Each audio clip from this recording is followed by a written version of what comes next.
Depuis le mois d'octobre dernier, que de temps perdu pour que rien ne change. Notre constat reste le même et je me permets ici de vous le répéter. Pendant ces 3 mois de débat parlementaire, j'ai pu observer ce qui ronge la France depuis des décennies. J'ai compris l'inquiétude de ceux qui ne croient plus en notre capacité à redresser nos finances publiques.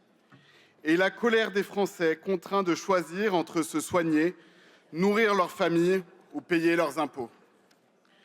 J'ai vu une gauche idéologique et radicale qui ne connaît rien au fonctionnement des entreprises, sur lequel reposent pourtant 70% des recettes de l'État et les emplois des Français.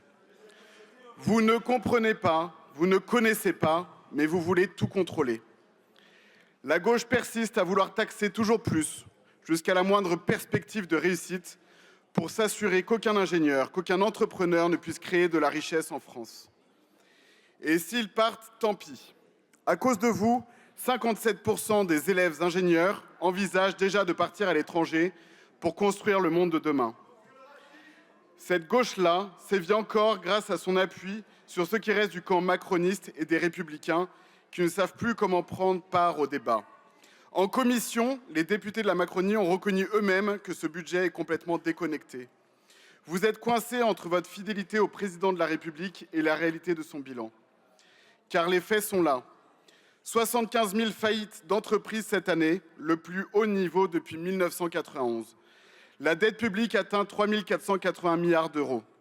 À cause de vous, les Français devront payer 75 milliards d'euros cette année, 6 fois le budget de la justice et 3 000 euros par actif pour rembourser les intérêts de la dette auprès des créanciers, souvent étrangers.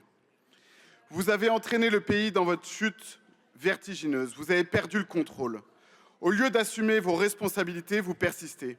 Aujourd'hui, vous nous proposez fièrement d'alourdir encore la charge fiscale de 17 milliards d'euros supplémentaires. Malgré tout, certains s'obstinent encore à attaquer l'alliance de l'UDR et du Rassemblement national, trop libérale pour les uns, trop sociale pour les autres. C'est un comble, car nous sommes les seuls qui ne sommes pas comptables de la situation dramatique dans laquelle se trouve la France et ses finances publiques. Le groupe UDR est fier de compter 75% des députés issus du secteur privé, dont 30% de chefs d'entreprise. Nous savons ce que signifie créer, embaucher, produire et donc enrichir la nation.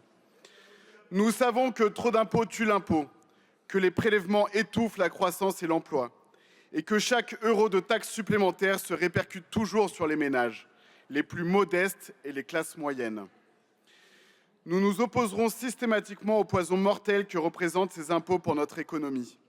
Nous défendons la baisse des impôts sur la production et sur le travail, ceux qui pèsent directement sur le pouvoir d'achat, comme les cotisations étudiantes et les impôts de succession, ces taxes sur la mort qui empêchent les Français de transmettre leur réussite et provoquent la revente des entreprises familiales à des fonds étrangers, elles qui sont pourtant essentielles à notre économie. Notre rôle n'est pas de taxer plus ceux qui performent, mais de créer l'environnement favorable pour l'émergence de nouveaux champions. Moins de taxes et moins de normes, c'est plus d'entreprises. Et plus d'entreprises en croissance, c'est plus de recettes et plus d'emplois, plus d'innovation technologique. Bref, c'est la création du monde de demain qui se fait en France. En conséquence, chers collègues, je vous exhorte à revenir à la raison, arrêter cette gabegie budgétaire et favoriser la création de richesses en France pour les Français.